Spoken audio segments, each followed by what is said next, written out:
Hey there, folks. Welcome to Spectrum Pulse. We talk about music, movies, art, and culture. And today, we're finally going to be talking about the newest project from Kanye West called DONDA.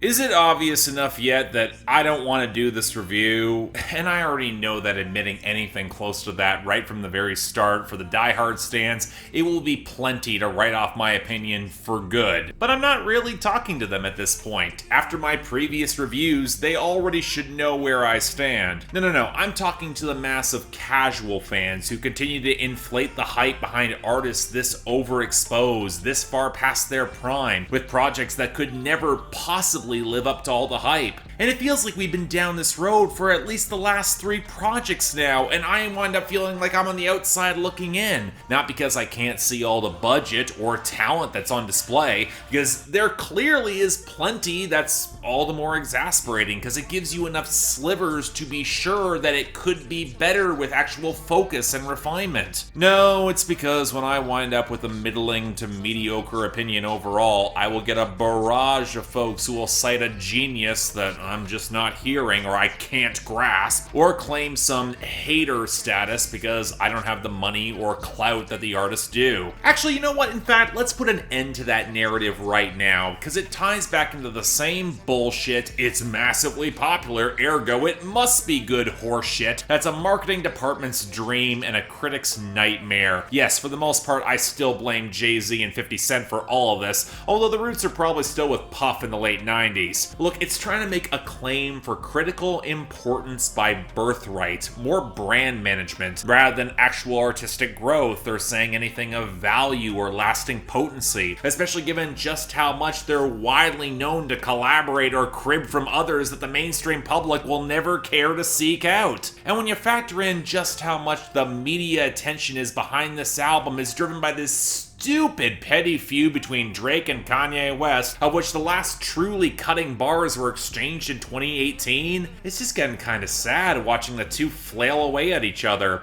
mostly because they both have trump cards on the other that they've never properly played. And the reason those cards haven't been played, at this point, it's the money, because there's just too much of it on the table between the two of them within the industry to really put an end to the other's career, even if they've got enough ventures outside of music to never need to cut another album. But that really is the problem now, isn't it? Watching the multi-million-dollar hype machine roll out behind this album makes me realize there's no stakes to any of this. The legacies are set. The fan base and social media campaigns, they're already rolling. The influencers already have their captions. The streaming playlists have been bought and paid for, and there won't be a shred of actual transgressive risk with any of this. Yeah, accusations on Instagram might fly and other songs will leak later, and I just know the deluxe editions will come, but the labels cash their checks, and the mass audience bought in for what feels like a slow year for mainstream hip-hop, and it's gonna make Billboard Breakdown a living hell for me the next couple of weeks. And forgive me for saying this, but at this point, I'm just not really interested in what one of the richest men in hip-hop has to say when it's clear that he was out of ideas years ago. What's even more galling is the album length. You would think with nothing left to prove, he wouldn't have to stream troll at this point with 20 plus songs on an hour plus album, but here we are. And yet, it's genuinely infuriating, like I feel like I have to say something or I'm leaving money on the table. I've seen the traffic this draws, regardless of what he's doing. It's clear the people care, they want my opinion. So what do I think this time? You know, I remember a quote from Joe Budden on his podcast where he describes low-quality music, not relating to someone's subjective enjoyment of the art, but as a musician recognizing the compositional effort required to make art as a product and then market it and promote it as more than what it really is. Now, I'm generally of the opinion it's a really sketchy turn of phrase and an attitude in which to approach art. Beyond the subjective evaluation of art's actual quality, effort does not always translate into into it. What might be difficult for someone might be second nature for somebody else. And the quantification of artistic work translating to quality, it often boils down to playing to a lot of backwards looking standards of art and taste. That being said, I was only a few songs into this project before the phrase reared its ugly head, and it just got harder to shake with every subsequent song on this increasingly bloated, increasingly empty feeling album, where without the pre-existing fame and audience, nobody would care, where anything potent or transcendent has to claw for air in between the hookless mediocrity or the outright wrong-headed decisions. That's not saying that it's bad or that I couldn't get some sense of enjoyment out of it. I genuinely think there are a couple of moments that kinda click or have some really good ideas. But man, it's shallow, and it's getting passed off as having way more depth or punch than there actually is. Has mainstream hip-hop underserved y'all so much that you feel like you have to prop up something in 2021? Even if it's this? And a big part of how I can make that statement, which is inevitably controversial beyond any comparison to the field, trust me when I say this is not something that this rapper wants, is just in terms of raw skill and construction of bars, going down to the basics. Because even if you view him as less of a lyrical miracle rapper, and he's not really trying to be, it's impossible to overlook just how broadly simplified a lot of the content feels, and not just in the concessions to trends and trap, all the more jarringly out of place when you place them alongside the 3 or 4 songs on the project where he actually does deliver more detailed, fleshed out bars. Or, alongside the guest stars that actually step up, seemingly out of an obligation to try. I mean, at this point, I expect all the corniness, and there's more than a few bars that break the attempted atmosphere of the songs with a sickening crack. Then this has been a theme of his content for well over a decade now. But when you pair it alongside rappers who are actually kind of trying, like Jay-Z or even Lil Baby and Lil Durk,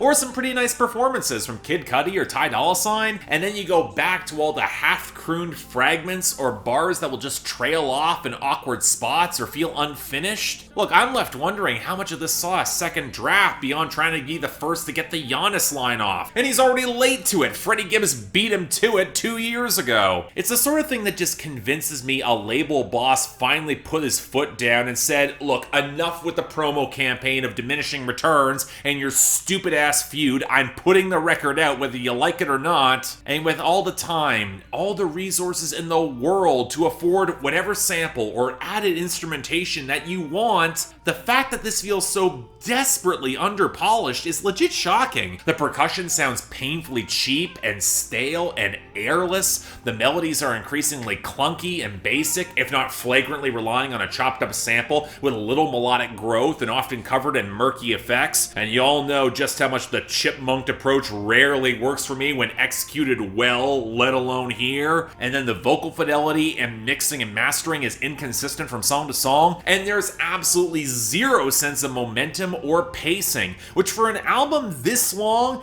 damn near criminal, especially when you're gonna tack on an interlude that doesn't actually fit with anything. But you know what? I also know that the target audience of this album won't care about anything I just said. They bought into the legacy, the arc, the clout. They revel in the high drama between Drake and Kanye as two lumbering titans taking swings at each other and clawing for some vestige of inspiration and truth to suck themselves free from the miasma of drug abuse, heartbreak, and depression. And you know what, for a second, let me actually humor this conceit, because it's the real reason that Jay-Z is on this album and trying to play both sides to find some class solidarity, because it's the boys club of the uber rich, the alphas, the chads, where everything is permitted, all sins are forgiven, women give you all the attention that you clearly deserve, and don't really pipe up to challenge your ego, and where the audacity to say and do whatever you want,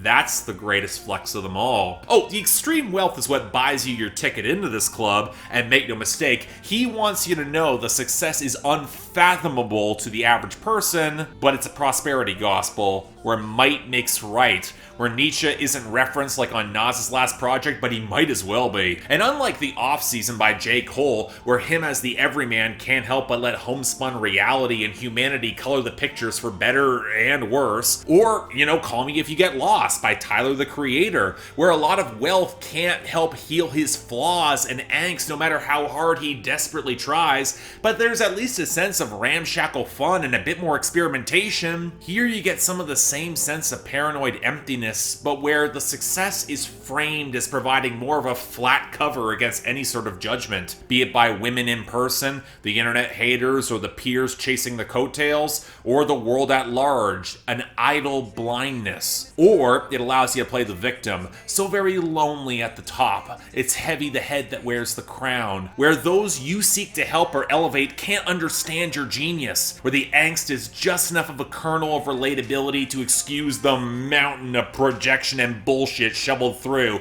especially around women. But let's face it, to an audience that's predominantly of men, I get why it works. Beyond how just the experience of fame can be whirling and intoxicating, which in a capitalist society can elevate art beyond the aesthetic and content in just the communal fever to be part of the conversation. But there's also a part of us that kinda likes the thrill of potentially being able to say or do anything and face no repercussions. It's escapist. And then feel like that you're not just breaking society's rules, but that you're more evolved or in the right when you're doing so, or that your joke is just so good nobody realizes there's more than a few grains of truth to it. And it's even better if you can frame yourself as the underdog regardless of the actual reality, where you can claim yourself as the GOAT even despite, all the evidence to the contrary. But I have to ask, does it actually work? Even if you recognize just how well this guy and his well-prepared and well-financed team can really work the internet hype cycle and all the memes, you can tell there are words from social media he doesn't want to reach his ears, but they do anyway.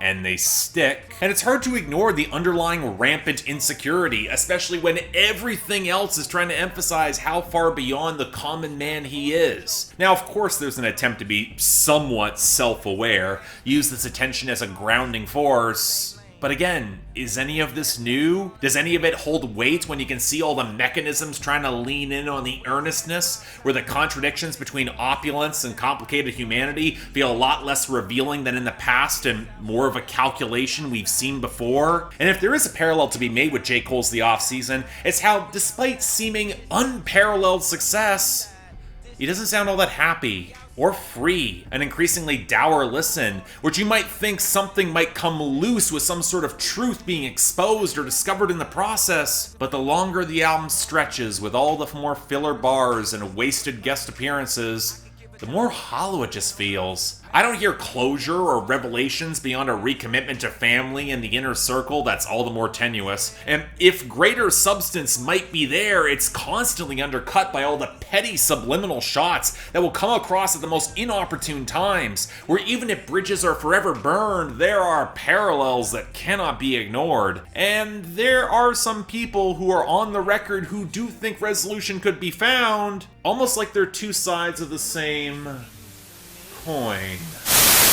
Alright, this has been a bit of a cute writing exercise, especially when you look between the lines that the similarities are kind of uncanny, but now let's try to cut away from that and focus on the unique strengths and problems with this album. For Donda, look, it's impossible to overlook how unrefined and undercooked it feels, where Kanye West might be a slightly better singer this time around, and the minimalism might work for some in conveying a more spiritual vibe, but for me, over an extended runtime, it can't help but expose the empty contradictions that Kanye West has been trying to work since at least 2010, and the returns are about dry at this point, especially when it gets blurry what's actual organic experimentation and what was actually calculated to build more streams. It's clear that Kanye has struggled immensely with the loss of his mother, which on some level is echoed in his divorce from Kim, but they aren't really the focus here, are they? As much as anything can be a focus when you remember how little Kanye writes his bars. No, the focus is more on the prosperity gospel, the black capitalist evangelism, where this might be the one and only place Jay-Z and Electronica completely make sense. But it doesn't really align when Kanye then gets a monologue from the son of Larry Hoover that calls out capitalism directly on that same song. Strangely enough, it's actually one of the best moments on the album in terms of structured content, thank Electronica for that, even if Kanye has been working a ragged parallel between his own personal struggles and those of black activists to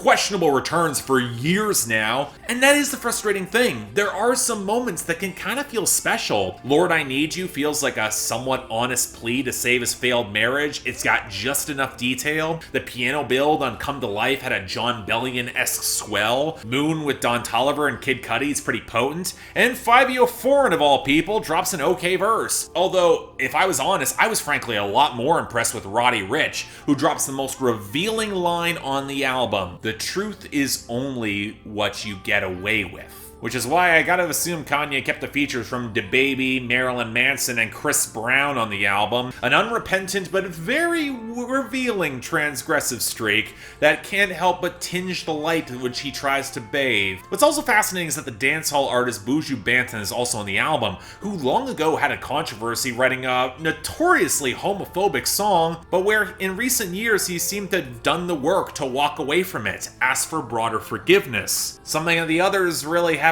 done, which is why Conway's passing reference to being covered in the blood kind of reminds me of that sample on Lingua Ignota's last album, Sinner Get Ready, and that same self-righteous zeal towards salvation, where if you have power within this structure, you will be sanctified, regardless of what you've done. But this isn't new territory. Kanye's been tracing this faux transgression and absolution arc for a decade now with more religious trappings to absolve himself and just kill the stakes, where there was an actual sense of danger on the best moments of My Beautiful Dark Twisted Fantasy in Yeezus, where he can now put his hand on the stove and never bleed. And if that's the most I can extract, look, I just don't hear the resonance. Gotta say it. And thus, I keep circling back to that term, low-quality music. It's a gross term. It's deeply cynical, but I can't escape the feeling that for all the hype, I just don't feel anything here from what feels like an industry product rather than a fully developed idea. I wonder how much of this is just chasing the last few embers of inspiration, or just knowing that you can phone it in because your audience will take just about everything at this point. Hell, after 2018, that was effectively proven, but I'm just not mesmerized anymore. I want to scream the Emperor has no clothes, and you can argue that the junk's been flapping in the breeze for years now, and yet there's a part of me that does want to believe, that wants to buy in, that I want to enjoy this. That's why I don't dismiss popular appeal in contributing to the emotional experience of art, because I know it works, even if it's not guaranteed to last. And with that, I wonder where in a year or even 6 months, when people look back on this project, what will last? I don't hear any obvious winning singles, although knowing the clout, I just know on fame and momentum alone, there'll be at least a few that'll stick on the Hot 100 for as much as that chart matters, for what really comes down to what will resonate beyond this moment. And when you remember, again, that there's no actual stakes in this feud between Drake and Kanye, that the industry really can't afford to see either of them truly fail, and that they're just making money hand over fist by everyone buying in, even by me making this review knowing that I've got precisely zero chance to change anybody's mind, the emotional impact shrinks dramatically. And I just feel so very tired. One of the great lies of capitalism is that it produces and rewards any sort of innovation. But the ugly truth is that if you do just enough to appear like you're doing more, because the vast majority will not look deeper, or you're so cynical that doing the bare, uncreative minimum will still work, more often than not, if you're already on top, it doesn't matter. You're rewarded for it more than even the innovation. And coming back to the album now, yes, are the undercooked flickers of goodness enough to redeem the mountain of forgettable slurry all around it? The emotional stakes are undercut at every turn by questionable bars, misplaced guests, inconsistent production, and abysmal sequencing on a project that drags long past making any sort of coherent or new point. So even if I wanted to get invested, I'm left grasping at something that deep down, I know this isn't new, provided there's anything here at all. So 4 out of 10. I hate to say this was a chore to get through, likely to only be matched by the response to this review. And to that, folks, if this had given me more to say, if I hadn't felt like this album wasn't a half-formed cudgel in the musical equivalent of Jeff Bezos launching his dick rocket to challenge Richard Branson in a space race, well, I'll say this: I wouldn't have repeated myself.